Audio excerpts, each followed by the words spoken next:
G'day and welcome to the GameFace Footy Show live at GameFace HQ in Studio 1. We're talking everything SFNL Division 2. I'm joined by Tomo and Will. How are you guys? Living the dream, mate. Living the dream, but probably not as good as this guy, I don't think. It's been a big He's weekend. had a big weekend. Big weekend for you, Tomo. We'll get to that in a minute. How are you, mate? You good? Yeah, I'm back on this week. I was meant to be going away, but I postponed the trip just so I could come in and do the show. Because they won. Because they won. And we'll talk about that game in just a sec. Some top stories for you. Springy and Hampton play out an absolute thriller.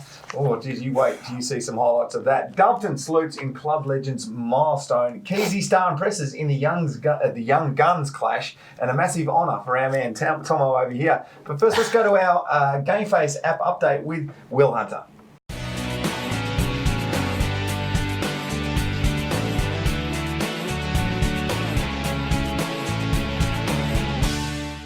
G'day, guys. Well, it was another cracking weekend of SFNL Footy with plenty of interesting results across all four divisions. Let's take a look at some of the action with this week's GameFace app update thanks to Swiv's Locker. In Division 2, Hampton and Springvale Districts played out an absolute cliffhanger at the toolbox. Alex Gleeson's third goal of the game saw the Hammers hit the lead for the first time late in the final term before Pete Heng booted the match winner right at the death to give Springy a 5-point victory clutch. Doveton, they celebrated club legend Corey Wilson's 350th game and his 250th club game by thrashing Keysborough, while Chelsea Heights pulled off an upset over East Brighton. The Beaner and the Bears, as you can see, had a little trouble in eclipsing Skye and Heatherton. Meanwhile, a 10-goal haul from David White helped the Tunners to a big win over Caulfield in the reserves, while Springy, Doveton, Chelsea Heights and Murrumbeena made it 2 wins from 2 games on Saturday. The Eagles' win sees them leapfrog the Borough into second on the senior ladder, while the Hiders move up to 8th, a game and a half clear of relegation. The twos ladder is unchanged, Districts still at the top.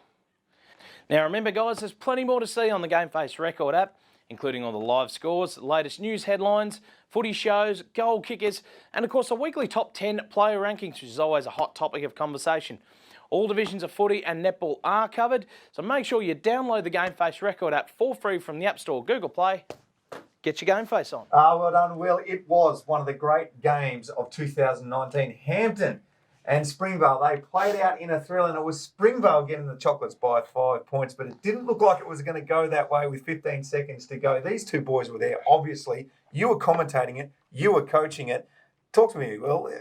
I heard some of the highlights, and you were going off in the box. What a game. Mate, it was like a frog in a sock in there. It was absolutely incredible. Hard not to get sucked into the excitement of it all. Obviously, Hampton, they've shown that they're an improving team, and to take it up to one of the premiership fancies in Springvale was a great effort. They trailed all day, and then hit the front with about 40 seconds to go with a goal to Alex Gleeson, and it looked like they'd just done enough, but right at the end, right at the death, Peter Heng slots the match winner with a left-footed snap. And the great thing about football, you never know which way it's going to go. Good teams, bad teams. If you bring it on the day, you can win it. And close games like that, I mean, why wouldn't you go and watch local football? Tomo, you were the man of the hour on the weekend. We'll talk about your night after the game. Let's talk about the game first, and no doubt we'll watch some highlights of it. Your boys prevailed with 15 seconds to go, mate. You'd be happy with that as a coach, because when it gets tight, you've got to win those ones. Yeah, there's certain moments that we could have handled better, and vice versa for them as well. They kicked with the wind a lot better than what we did. They were a bit more patient with their ball movement. They didn't bomb into the forward line. So in that sense, they definitely handled the conditions better than us. I think on the other hand, I think we handled kicking into the breeze a lot better than what they did.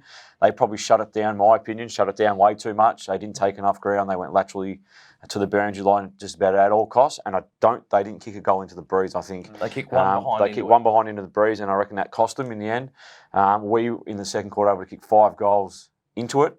And then I think we kicked maybe another 1 or 2 in the last. So it was one that was the Peter Heng sealer. So from a David Monahan mistake there, which fluffed it. He fluffed it. The boys on Saturday night had a great deal of joy in giving him a good old ribbing for that. But you know what? That's footy, and he still had the composure to fire out the handball to Peter Heng, who slotted the match winner. Wilson, better players from this match for us, both teams. I thought Guy Timms, you mentioned his name before, he was the best player on the ground by a long, long way. Put on an absolute clinic in the ruck, and his contested marking was absolutely sensational. Thought Alex Gleeson was pretty good. I think he finished with 3 goals for the Hammers, including the one that put him in front late in the game. For Springy Districts, I thought Sammy Raru was probably your best player on the day. He's just an absolute bull in there, and they're just some great performance from both sides. I would also like to point out that Gleeson did kick probably the goal of the day, the recognition ID goal of the day, 20 seconds into the second quarter, straight out of the ruck, runs to the centre square and just dobs it from about 50 with the breeze of cracking goal. Their centre bounce work was really good. I reckon they beat us in that area. Yep. They're able to score from centre bounce, and with that 6-6-6 rule, it's really hard to defend. You can't get someone behind. So I really like the 6-6-6. Yeah. It does even things up at the end. That's what we want as spectators, and this is a great spectator sport. We can't have this game going the way of this moving mass all the time, and we flood the back line when we want these games to be exciting, and it was played out on the weekend. Yep. That shows. Yep. And another shout out just quickly to Callum White, who I reckon took mark of the year in that second quarter as well. And to his credit, went back and slotted the goal as well, which you probably did a few times in your career. Yeah.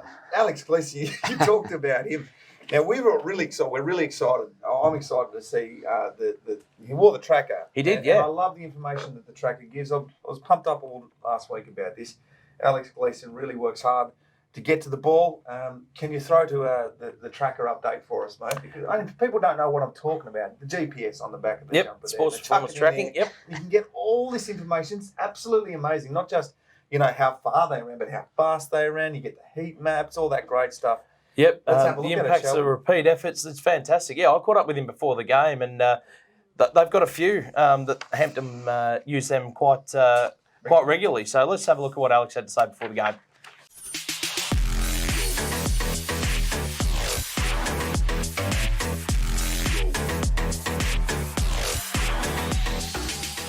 G'day guys, Will from GameFace here, and thanks to Sports Performance Tracking, the affordable analytics tool that'll give you the edge over the competition, I've got with me Hampton Hammers star Alex Gleeson. Now, Albie, you're no stranger to these GPS trackers. You've worn them quite a bit, I believe. Yeah, over the past, wore them a couple of times, and this year they seem to keep giving it to me week in, week out.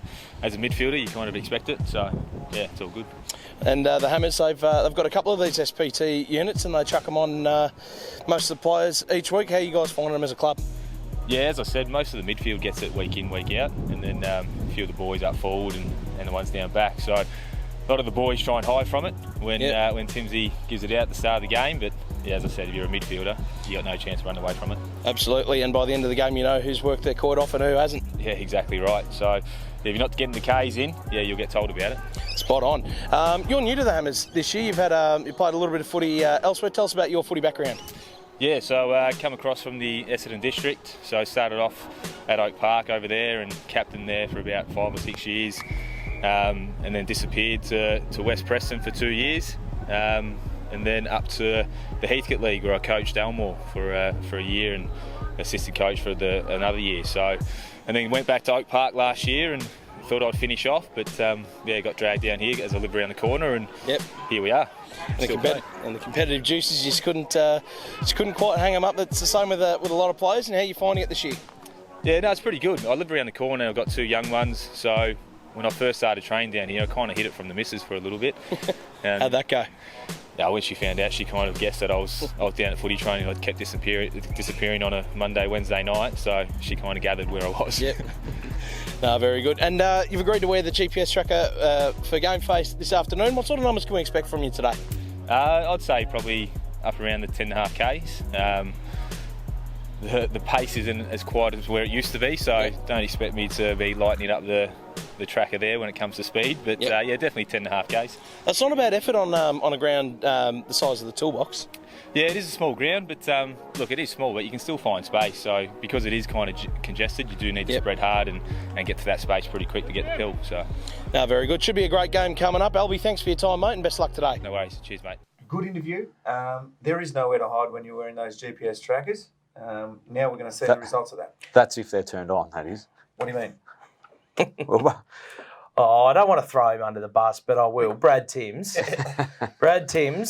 I've given him the tracker before the game, and I said to him, mate, just give this to a player. We'll have a bit of a chat to whoever takes it on before the game, and we can get the results and run them through the broadcast and on the footy show. Yeah, no worries. He tells me We've got a few of them. We use them every week, so I know how they work.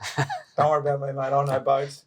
So he comes over to me after the game and goes, "Oh, I got some bad news for you, Wilbur. I forgot to turn the tracker on." Just turn it on, mate. It's not hard. It's not hard. But So we haven't got the tracker. no, we haven't got the tracker. But I got to say, he did have a pretty good game. Did Albie Gleeson, and we can't be too hard on Timsy because he does a fantastic job down at the Hampton Footy Club. That not his finest moment You've though. thrown him under the bus completely. Yeah, right underneath the back wheels. Well, if this show is ordinary, ladies and gentlemen, it's because we weren't able to do the tracker update for Gleeson. But anyway, as I'm assured, He did say he probably would have got around about the 10K mark, which can't substantiate it. I reckon he would have gone close. To be honest, he worked pretty hard that day.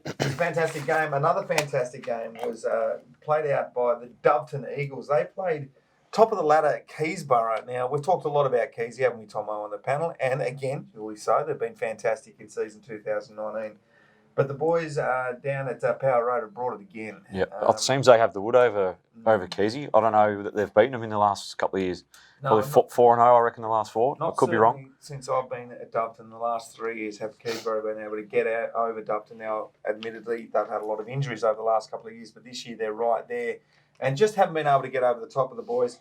But it was a great game from Power Road. It was a great game by the Doves, 250 games for club legend Corey Wilson. Now, you boys know a lot about this guy because he's been an absolute stalwart of the Southern Football Netball League and he's the most decorated player in Doveton's history. And he played his 250th game for the Doveton Eagles and 350th game all up. What an absolute superstar. His resume stacks up with some of the best that we've ever had in the Southern Footy League. That is for sure. He's timed that well, actually. 250 games for Doveton, 250 club games, and 350 games all up. Where was the other 100? He's played a little bit at Nyora. But if you have a look at what he's done in his time at Doveton Eagles, 8 club best and fairest at Doveton Eagles. Wow. 2-time premiership captain, 2 league best and fairest. He's also won another 2 premierships at Nyora, another 3 club best and fairest. So all up, 4 flags, 11 club best and fairest in 350 games. That is bloody remarkable. I don't know anyone that's ever done that. No. That'd have to be the best record I've ever heard. Hilton, maybe. Yeah. He won a lot of best and fairest, but he didn't get premierships. That's absolutely fantastic. And he's a much-loved character down there as well. Gets in there, has a great time with the boys. He's just an absolute gem. Doveton 2014-134. They defeated Keysborough 9-12-66. They did it for him on the day. There was a bit of hype before the game. They opened up the club rooms and the change rooms. You know, it's that old school style. Yeah. You draw across the partition and you've got the change rooms there. You've got the club rooms and the opposition change room. So they opened that up and they got the whole club involved. And I thought it was absolutely fantastic. I've seen the vision. They presented him with an award before the game. So no doubt the boys were pretty pumped up to play pretty well for Corey because he's been so sensational to all of them down there, just teaching and leading the way. So well done. And Keysborough without superstar Rhett Powell, he continues to impress. All year he's been fantastic, and you guys can talk about him because I don't know a great deal about him. You've watched him very closely, Tom, obviously having to coach against him, but he went and played in the AFL Vic Young Guns game. He's been associated with Collingwood for a while. The VFL list, and if you can get on the Collingwood VFL list, then play a few good games, you could all of a sudden be playing for the Collingwood seniors. So we're hoping that Rhett, because he comes from our division, can keep doing what he's doing at the moment. He's a young man, he's only 20 years old, and he's doing some nice things, isn't he? Yeah, for sure. And he hasn't played a lot of junior footy. I think he had 1 year of under-12s footy and just came in out the cold down to Keysborough in 2017 and my word, he's had a massive impact in such a short period of time, Tomo. What he's been able to do, he's always had talent, and now he's turned into one of the best players in the comp, and consistently, he's playing consistent footy rather than showing patches of being a good player and a talented player. He's doing it week in and week out, and I know for a fact that there's some AFL clubs having a bit of a look at him. So next year, I wouldn't expect him to be playing a lot of footy at Keysy. He'll be on a VFL list without doubt, on an actual list, not a development list. I'd like to see a bit of weight put on. He's lightly framed. That adds to his athletic ability, I suppose. Once he gets to get more solid, and that'll come with the opportunity to go and play with a VFL club. They'll put him on a weights program, and then obviously if he makes it all the way to the AFL, we know what can happen there. I mean, look at a bloke like Majak Dor. You would not want to run into that guy or play Bloody against hell, him. how's the pipes on that man? Jumping all over you. And Rhett's got that absolute amazing athletic ability. So the sky's the limit for this guy. And I really do wish him the best. And we at the GameFace Footy Show panel here, we wish you all the best, Rhett. With your career, you could go on and do some pretty special things. Speaking of special, Tomo had a special weekend. Didn't he Saturday, obviously gets the 5-point victory over the Hammers away, which makes it even sweeter. Then he goes back to the Springvale Districts Hall, and when there's one thing we know about the Districts boys is they party hard together. And on Saturday night, Will Hunter was no exception. And you were there. You can confirm it. Can confirm. You probably partied just a little bit too hard, I hear, with the Spring boys. Couldn't keep up, Tomo. That's what they're telling me. No, he couldn't. We had him in our pocket the whole day. He commentated our game. He come to our function, and then he went back to the kick-ons afterwards. And then they boys put him in a cab at early Sunday morning. Well, good on you, firstly, getting down and supporting the Springvale Districts, but supporting this guy as well. But you can talk about what happened for Tomo on Saturday night. Oh, it was a special night for him, and I sure as hell wasn't gonna miss it. So they had the Hall of Fame on Saturday evening and inducted quite a few legends of the footy club into the Hall of Fame, which is a tremendous honour for anybody, as you know, Robbo. And I was delighted to see our man Chris Thompson's name thrown up and inducted into the Hall of Fame. It was obviously a special moment for you, mate. Yeah. I didn't really expect it, or it's something you probably, while you're still coaching or still young, I'm only young, so it's something you maybe expect once you've finished for 10 years or something. But to be the youngest person to be inducted is it's an honour. Tony Cooper and John Martin among 4 elevated to legend status. Leighton Ross also inducted into the Hall of Fame. Tony Cooper and John Martin, they'd be stalwarts of the club, wouldn't they? Yeah, well, legends now. Still involved too, which is great to see. Still tipping plenty of work into that club. Yeah. Johnny Martin's been there ever since I've been. Oh, they both have actually, and they do a lot of work around the finals at Springy and just the day-to-day runnings of the club. And now they're recognised as legends in the club, and they deserve to be. I would also like to give a shout out to Scootsy Wettering. Bought us a beer on the pretense that I give him a shout out on the show. So there you go, Scootsy. How many beers did you get bought for you on a Saturday night? Did you tip in your pocket much at all, or was it all? Oh yeah, of course I do. Whenever I go into a club, I'm always happy to. We were in a shout. I got my bank statement, and there was it was every 20 minutes. It happened to be mine. I actually saw my bank statement as well, and I hope the Dale doesn't see it. All right, we'll talk about sweating it out. These two boys sweat it out every Monday when we get in here in the afternoon to talk about who's going to be in the team of the week. It is the Swivs Locker Division 2 team of the week. I'm going to hand it over to you, Uber. Lead us away, and I'm going to be doing the best name from each line as per usual. Alrighty, so kicking it off with the back pocket, Simon Clark from Doveton, Brandon Mather from Keysborough, and Craig Crackers Keenan from Springy Districts. Had a great game and kept Luke Hayes pretty quiet, danger man for Hampton. It's his third appearance in their Crackers. He's in really good form. Speaking of great guys local footy, I don't reckon there's any better than the half back line, Corey Wilson in his 250th. From all reports, played an unreal game off half back, used his foot skills really well. Jared Zal, East Brighton in again, is key defender out there, and Callum White. He played a little bit forward, he played a little bit half back, so we found a good spot for him on half back. And when you take Mark of the Year, you deserve a spot in there. Yeah. Jared Zal, good name, like it. Moving on to the centre line, sorry. Ben Stacey from Springy Districts, who played a little bit down back as well on the weekend, and he was outstanding. Mitch Potts from Caulfield, he's starting to get going with his form, as we said, one of the new recruits there for the Bears, and had an injury interrupted season, but good team in good form. And Timmy Werner as well from Keysborough, who's an outstanding footballer and just continues to win the footy. Another good performance on what was otherwise a difficult day for the Borough. Half forwards, Geordie Perryman, best on ground performance, I'm told. Adam Reid again. Big Reid has found some really good form. And again, Jake Buggy slipped me at 50. Helped pay for a few of your beers over on Saturday night, so we thought we better get him in our forward flank. The forward line, Justin Lim, 3 goals for Juzzy on the weekend, I think. Yeah. And he's a bloke that's come up from the twos and really acquitted himself well in the senior lineup. Can't drop him now, can you? No, not when he's kicked 4, 4 and 3, and he just knows where the goals are. He took that big contested mark, in the dying seconds of the game, gave the handball off to George, and he's in unreal form. No one's taking his spot when he's doing that. Yeah, for sure. Nick Brazel from Murrumbina, undersized for a full forward, but he's been amongst the goals and really good player for the Beena. And Albie Gleeson from Hampton, the SPT Player of the Day with the off tracker. He was outstanding up forward, played a fair bit through the midfield, but managed to kick 3 handy goals. See, Reedy's got to have to bring the ball to ground in that forward line, or it's him and all the smalls, but might work. So that's the way we've gone this week. Richmond won a flag with 5 smalls in their forward line. That's it. The Mosquitoes fleet. No. Rux, and the player of the week, I reckon, without doubt, from the division I've seen, Guy Timms, his best on ground performance. I concur. Closely followed by Sam Raru. And one of my favourites, non-springy players, is an underrated Nick Beer from Duff. And the interchange, Joel McConville from Sky keeps his spot, 2nd week in a row. Well done to you. Jesse Stone from Heatherton. He's been in some good form over the last couple of weeks. Corey Hargrove from Murrumbina. He's good to see him back in the side. He's missed a couple of weeks.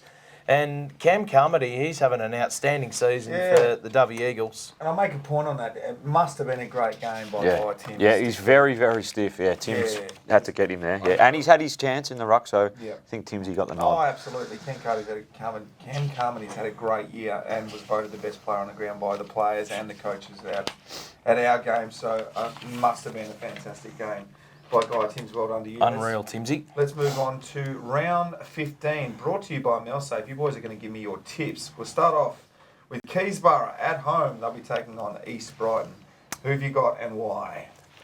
Keysborough are going to bounce back in a big way, I think. They had their pants pulled down by the Doveton Eagles last week, and they'll hit back and they'll win by a big margin, I think. Yep, Keysy 100 plus. They won't be happy with that. They'll bounce back. Yep. The Bears will be at home to Chelsea Heights. Interesting one. Who's going to win this one? Last time these two sides played each other, one of the Caulfield boys got a week for squirting a play with a water bottle in one of the most extraordinary pieces of vision I've seen. Yeah, that's awesome. Caulfield will beat Chelsea Heights very easily, I think. They're starting to hit some good form, the Teddies. Yeah, they're a very different side to when they played them last time, and they'll win that comfortably. This could be the battle of the relegation, Heatherton versus Sky. Who have you got and picked there, Wilbur? Honestly, this game could go either way, and my guess is as good as yours. So I'm going to go Sky. Just cause. Just cause. Just cause. I noticed Josh Bennett flew down from Canberra to play last week. Surely he has to come back again this week. I reckon he'll kick 4 and they'll win. This will be a close game. There won't be much in it. Last time was a draw. Yep. So might happen again. Every chance. Yep. Let's move on to the next game. It is down at the Bina Arena. Murrumbina will be taking on Hampton. Hampton playing some good football at the moment. Murrumbina have been great at times this year, but dropped off as well. So this looms as an interesting match. They're up and about, the Hammers, no doubt about that. I think Murrumbina, they've probably got too much quality, and on their home deck, they probably should get the points. I mean, we've seen Corey Hargrove back in the side. I think Tom Valenta's back from suspension as well. So they're starting to get a few guys back, and I reckon they might be too strong, but they'll be good, the Hammers, and I reckon they'll take the fight up to them. Tough one. LJ obviously out. The reason I know that is because he was at our game. I saw him on our game having a couple of quiet ones. At our game, he wasn't at their game, so which I found quite interesting. But if he plays, I'm tipping Murrumbina. If he doesn't play, I'm tipping Hampton. Can you make sure that happens? Sorry, say again? So I'm tipping Murrumbina if LJ plays, and Hampton if he doesn't. Okay. He means like later in the week? No, I know what he means, but he's just hedging his bets, and I don't think that's good enough. It. No, I don't like it. Just go out on a limb, Tomo. The people want to see you make an opinion. They value your opinions. None of this bloody if he plays. Well, if LJ wants to come and watch us sit again, on fences, you get splinters. he can bring his boots and he can play for us if he wants. That would be handy. I wouldn't mind that. Yeah. It was only precaution that he missed. He's had some foot problems, but they're not major. So he's just having a bit of a spell, and obviously that watching a bit of local footy. Yeah, I don't mind that. Is there anything better than sitting back and having a couple of cold ones at the footy? Nothing better. If you haven't already downloaded the GameFace app, make sure you do that soon. It's in the iTunes Store, I'm sure. Yeah, iTunes Store, is that what I'm saying? saying? Yeah, the App Store. App Store. Google Play App as well. Store, Google Play on an Android. It's a great app because you can keep up to date with all the happening, especially what's going on within this division. There's live games, there's special highlights. Wilbur's on there all the time, Spruiken himself, and some of our sponsors. And speaking of sponsors, Bendigo Bank are a wonderful sponsor of GameFace and of Southern Football Netball League. They're the bank in Caulfield Park. We want to thank them for their support of our footy show coverage. 80% of all their profits are given back to local communities. Do you know that, Wilbur? Yeah, I did. Yeah, You did. it's Did you extraordinary write this? generosity. Yeah. Because I'm reading it, ladies and gentlemen. They are giving back to the local community. So if you'd like to show your appreciation for all the great work that the Bendigo Bank do for the local community, change your banking over to them now. Do you do that, Tomo? You with Bendigo Bank? Yeah, I'm about to refinance with them actually. Good on at, you, mate. at that branch too. You just bought a house too, Yeah, didn't you? yeah. In Toorak. They are great supporters of GameFace, so get around them. Boys, that's been the show. Thank you for your attendance today. Good luck this weekend doing nothing, Tomo. You Yep. deserve it, mate. You've worked really, really hard up to this point. You haven't had a break so far this year. Nah. Because Springy and Dovey have had to play nearly every week to Yep. do those aberrations and special games. So well done to you. Thanks, So mate. you- If there's any clubs out there that got any functions coming up, Wilbur can do appearances for a small fee, and he'll come to your kick-ons just for a little bit more. He just needs an Uber home. Jeez, he was good too. Someone to put him in an Uber and he'll be okay. Wilbur, what are you doing this weekend, mate? Might go and going to check. ring Monners and George and see what they're up to, and Yeah, Chuka's looking Chuka. nicer this time. No, I might go check out a little bit of local footy. So there's plenty of good games on this weekend. So get stuck into that. Good on you, boys. Well done. That's been the GameFace Footy Show for the Southern Football Netball League Division 2. We will see you next week. Get your game face on.